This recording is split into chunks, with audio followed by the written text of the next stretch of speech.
Payne is expected to be out as the Louisville men's head basketball coach on Wednesday. And for athletic director Josh Hurd, he is now tasked with making the most important hire in program history. We'll explain why on today's episode of the Locked On Louisville podcast. Stay tuned. You are Locked On Louisville, your daily podcast on the Louisville Cardinals.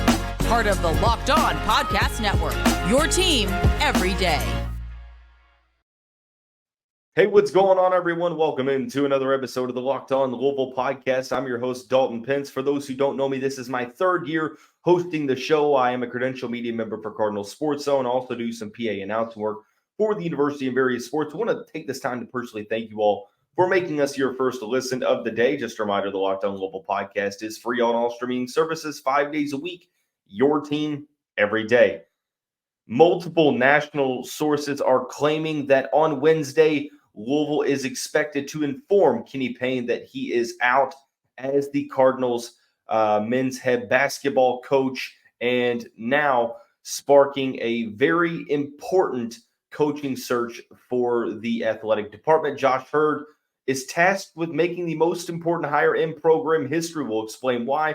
We'll also talk about one of the harsh realities surrounding the search. And we'll also try to give a little bit of an idea on the projected timeline of when Louisville's looking to name their next men's basketball coach. Before we do that, there are going to be probably more viewers and listeners to this show than normal due to the gravity of the situation. For those who don't know, I've had to switch recording spaces. So due to some connection issues. So I'm in a different area of my house. So there's no backdrop. The only thing you see is my face and some gray paint on the walls behind me. So I am working to improve the backdrop. We do have a background coming in and trying to figure out some audio things as well as we sort of work through some of the issues on that regard. So do be patient with me. But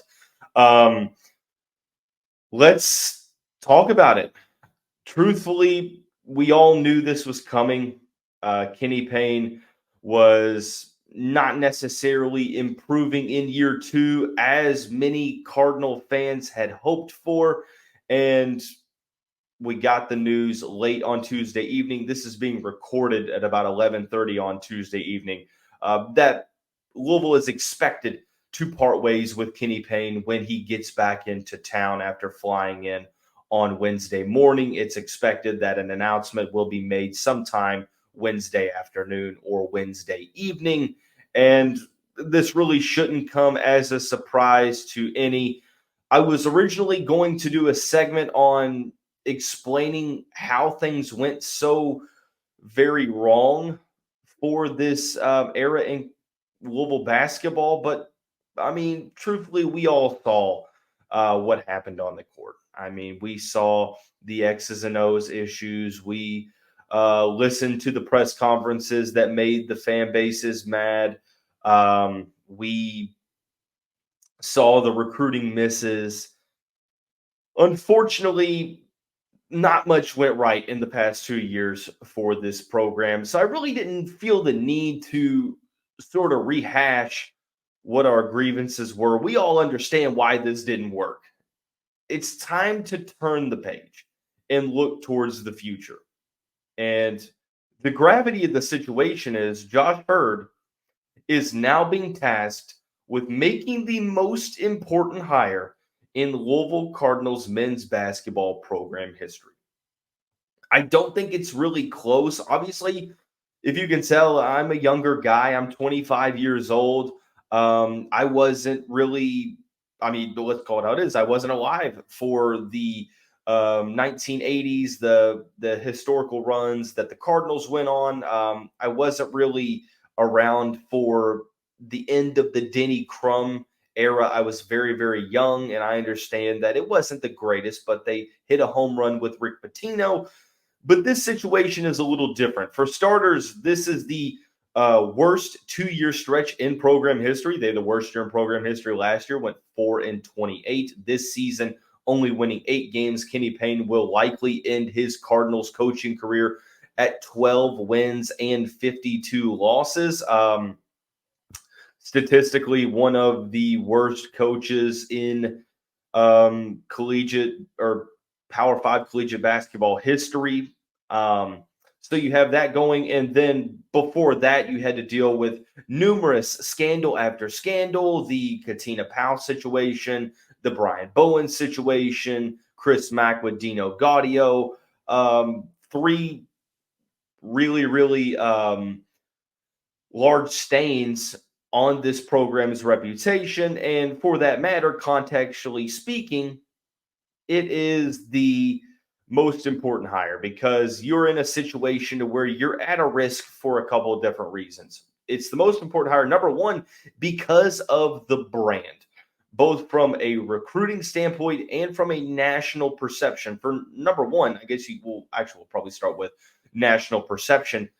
Recency bias is one hell of a drug, and we've seen multiple fan bases claim that the Cardinals program isn't better than insert fan base here. I'm talking about Alabama, Baylor, and it's all about recency bias. And when you stack these programs up close to Louisville one-on-one and you look at the history, it's not even close. But because Louisville has been at the bottom for we're looking over half of a decade now. I mean, I say that like this team wasn't number one in 2020 or 2019, 2020 for a while, but there wasn't a tournament that year. And Louisville does not have a tournament win since 2017.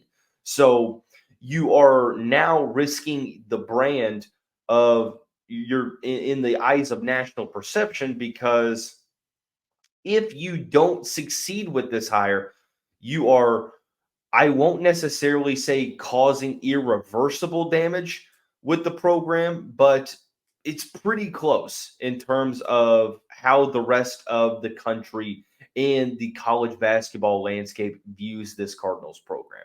Outside of that, you also have, from a recruiting standpoint, I know that Louisville's never been a key player in five-star recruitments, but they've gotten some pretty solid players. And when you take away the amount of years that Louisville was good, you're taking away those years in which these younger players coming up through the AAU ranks and recruiting ranks, they're not used to Louisville being good. I was in middle school. I was actually in elementary school in 2009 when the Cardinals were the number one overall seed. I was a freshman in high school when Louisville won the tournament in 2013. They have not won a tournament game since my freshman year of college back in 2017. So, I'm not saying that I'm that old of a guy, but what I am saying is that I am, these players, I will be 26 here in just about a month.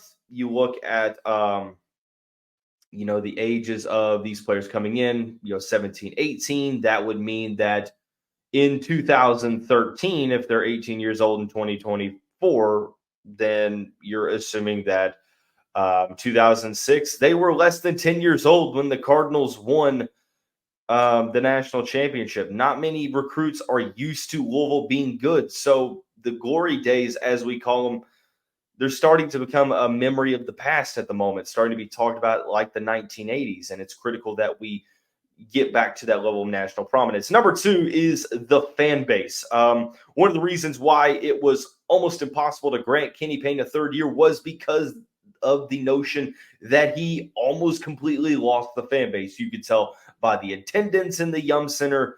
You could just tell by the presence on social media. And I understand that social media doesn't necessarily represent the majority, but more so the loud minority.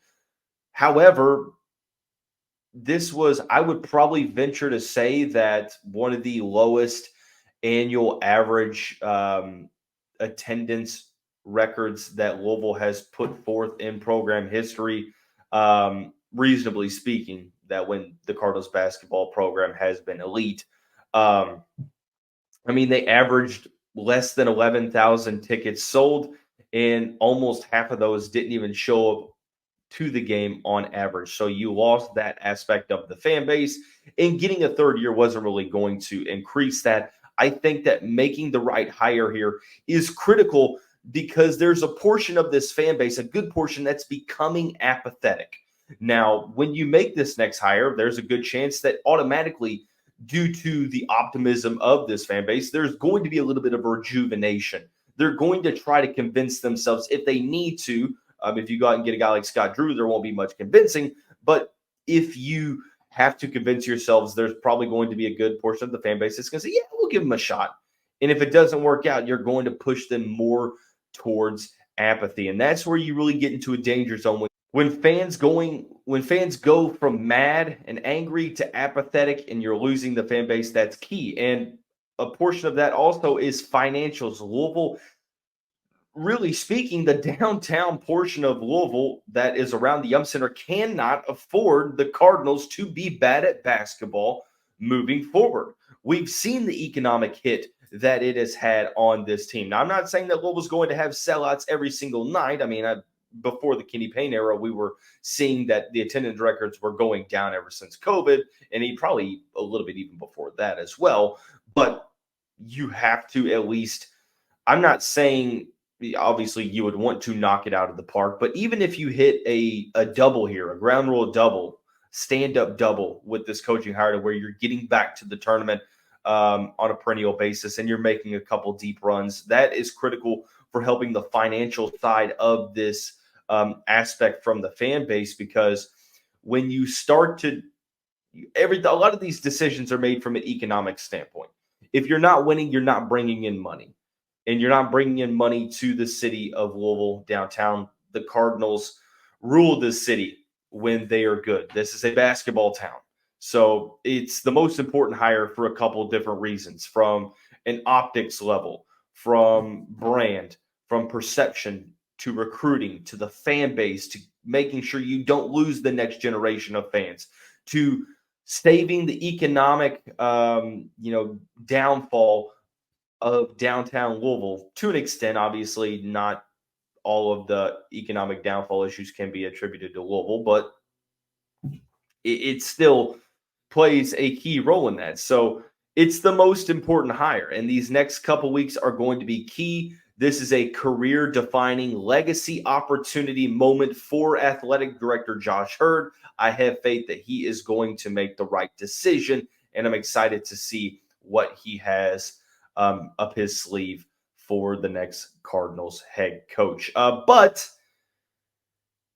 I don't envy him in this decision process, because the harsh reality of the matter is that almost every candidate out there that you're going to be going after, there's risk involved, and those risks look differently for each coach and candidate, but there still are risks, and we're going to sort of talk about what those risks might be here coming up shortly after we talk about our friends over at eBay Motors. Passion, drive, and patience, what brings home the winning trophy, is also what keeps your ride or die alive. eBay Motors has everything you need to maintain your vehicle and level it up to peak performance. From superchargers, roof racks, exhaust kits, LED headlights, and more, whether you're into speed, power, or style, eBay Motors has got you covered. With over 122 million parts for your number one ride or die, you'll always find exactly what you're looking for. And with eBay Guaranteed Fit, your part is guaranteed to fit your ride or you get your money back, because with eBay Motors, you're burning rubber, not cash. With all the parts you need at the prices you want, it's easy to turn your car into the MVP and bring home that win. Keep your ride or die alive at ebaymotors.com. Eligible items only. Exclusions apply. eBay Guaranteed Fit, only available to U.S. customers. Cardinal fans, mark your calendar for the Locked On College Basketball Bracket Breakdown Show Monday, March 18th at 7 a.m. Eastern Time. Experts Andy Patton and Isaac Shade will break down their brackets and discuss everything that you need to know to fill out a winning bracket and prepare for this year's NCAA tournament. Find the Locked On Bracket Breakdown on Monday, March 18th on the Locked On College Basketball Podcast, wherever you get your podcasts. Moving on in this coaching vacancy episode of the show. First time we can say that in, unfortunately, just 2 years. But it is expected Louisville will part ways with Kenny Payne later on Wednesday. This show being recorded the late Tuesday evening. Probably won't finish being recorded until the clock strikes midnight on Wednesday. But we've already sort of talked about candidates. We talked about Scott Drew on the show. We've talked about Mick Cronin. We will talk about, if they're mentioned with Louisville, we'll talk about them on this show. It's going to be an extensive search.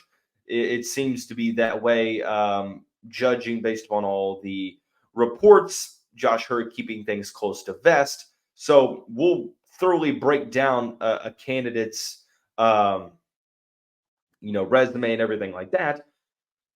But as we've sort of learned as a fan base over these past couple of weeks and even past couple of months, is that almost every candidate realistically, and that's the key word, realistically, that Louisville could get, there's risk involved. Unless you're talking about Scott Drew, which I still think it's probably unlikely that he leaves Baylor. I think that if you would have asked me Wednesday, March 13th, if I felt better than Wednesday, March 6th about Louisville's chances to get Scott Drew, I would say yes, but still I think it's an outside looking in situation.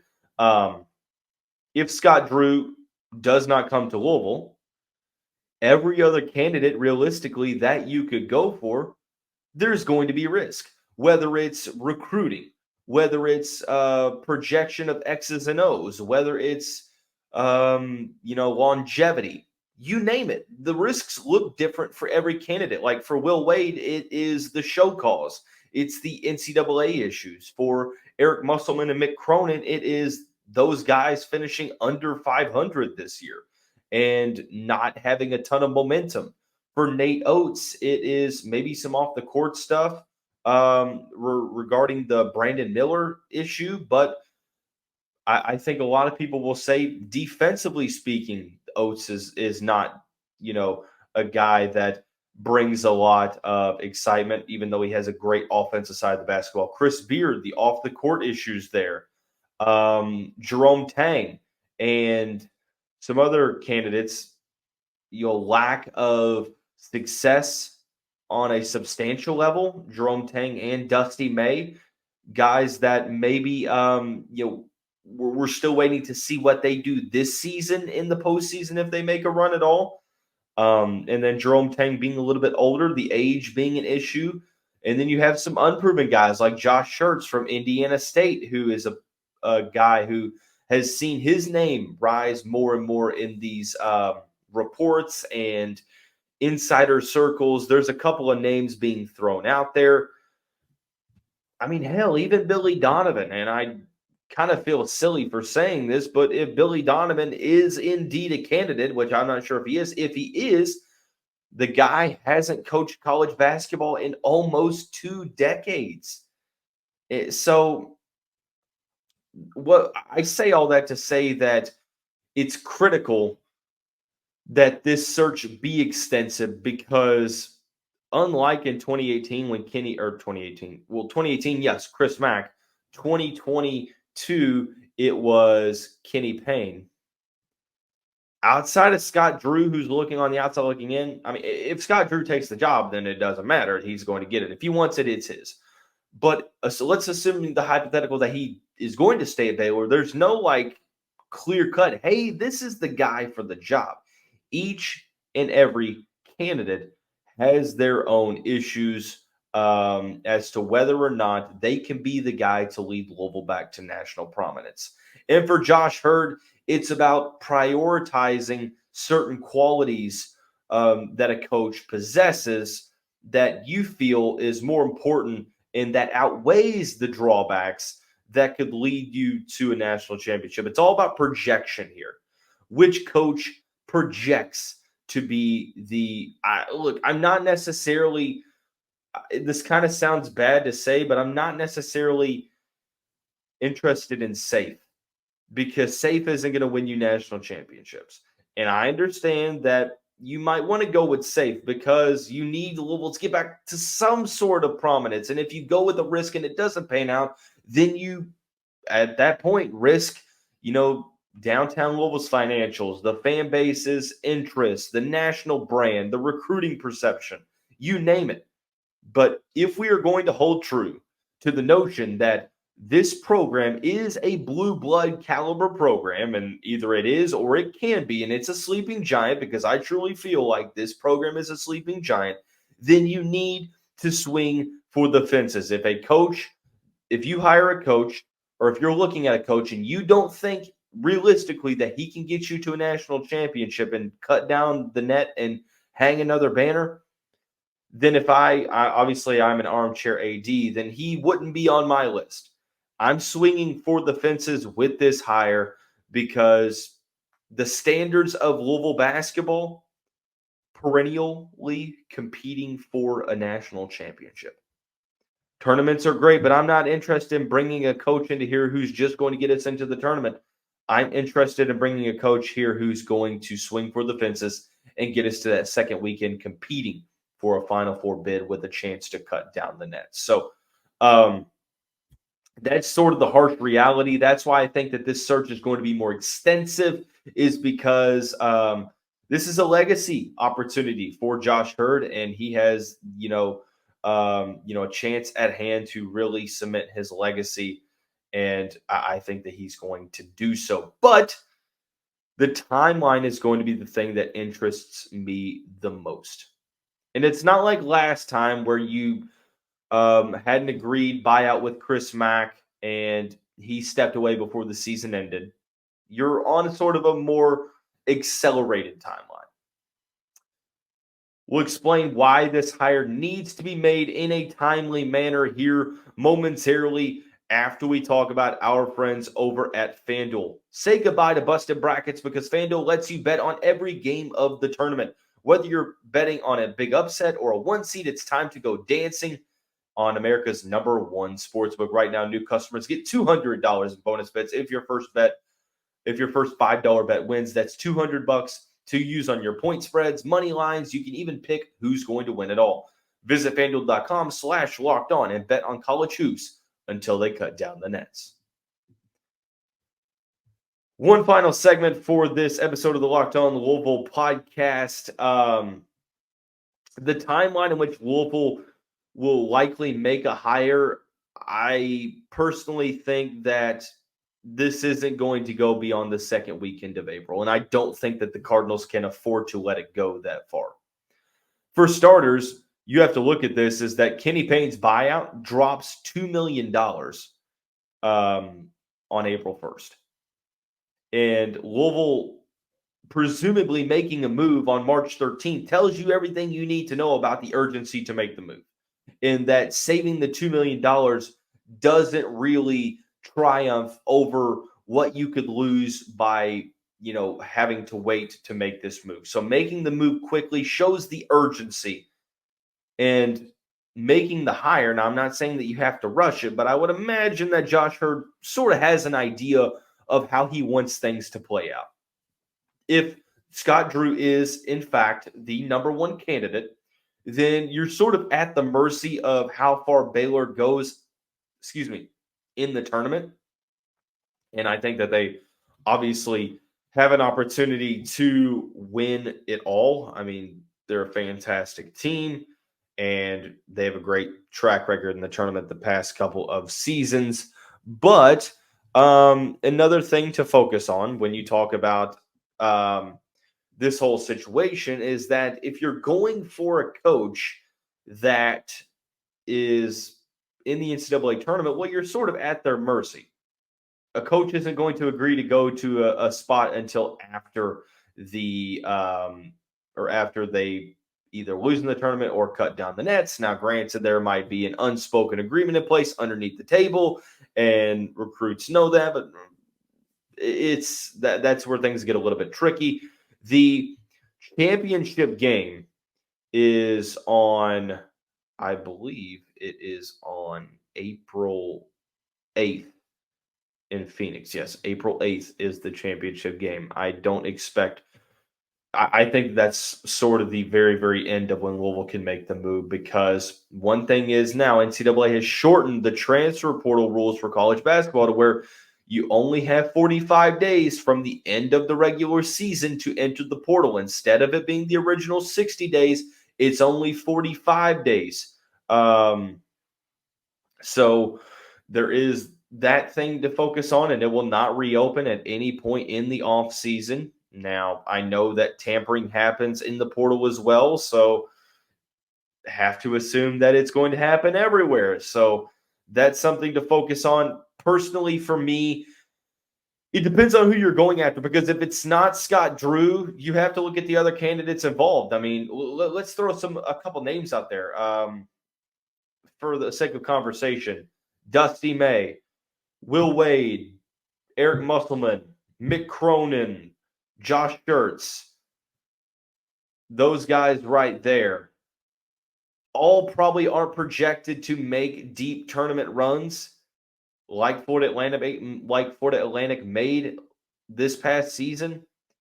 So if it's not Scott Drew, I think that the hires probably made in the last 5 to 10 days of March, to where probably that last week of March, to where you're looking at the sense of, okay, the tournament will start in just around a week. I believe it's on the 21st. And it's a pretty quick turnaround. So if your coach didn't make the tournament, well, you get more power in terms of negotiating, and a move might be made pretty quickly if it's a guy like Mick Cronin or Eric Musselman, or who knows with Indiana State if it's Josh Schertz. I'm not really sure who the next head coach is going to be, so I couldn't tell you. But if Louisville waits, and let's say that the longer they wait, the more likely that the team in which Josh Hurt is looking to poach its head coach from is still playing. So I will say that as long as Baylor is in the tournament and Louisville hasn't announced a coaching hire after some of the possible head coaching candidates in their seasons, the better it looks for Louisville with Scott Drew. I'm not saying that means that it's going to be Scott Drew. I'm thinking that it's a possibility. That also comes to the thing of Billy Donovan. Can you wait? I assume that Billy Donovan will be probably let go at the end of the NBA season, which is mid-April. Can you wait that long? No, because you have to get into the recruiting realm. You can't lose this upcoming season because there's some coaches, like if you're Billy Donovan, or some other coaches, you don't have the college recruiting that's been going on, and you don't have those relationships built, and it's going to take some time. But if you go out and you're proactive and you get a coach in before April 1st, you have an opportunity to recruit the portal. There's potential that you re-recruit your roster, because there's going to be players from Louisville that enter the portal, and they're going to wait to see what happens, or they're going to go elsewhere. But the longer they have to wait, the quicker they're going to make a decision, though, because spots will fill up. This portal movement is going to be wild. So I think the longer Louisville waits, the more clear it is that they're putting all their eggs in the Scott Drew basket. But if there comes word that it's a quick decision, then it's probably a coach that didn't make the tournament. So that's sort of the guideline to focus on. But I think that the timeline is going to be pretty quick. I think that Josh Hurt probably has an idea. It's about waiting to kick things into motion. So we're going to cover the whole entirety of this coaching search over the next couple days, couple weeks. We'll talk about the candidates. We already talked about Scott Drew and Mick Cronin. We'll talk about him again. Screw it. We'll talk about him again. We'll talk about whether or not a candidate would be a good fit, what the pros are, what the cons are, how likely it would be, how realistic could that coach lead Louisville to a national championship down the road. All things we will discuss when we discuss various candidates here throughout the duration of the Locked On Louisville podcast. But that's going to wrap up this Wednesday edition of the show. Everyone have a great day. We'll see you right back here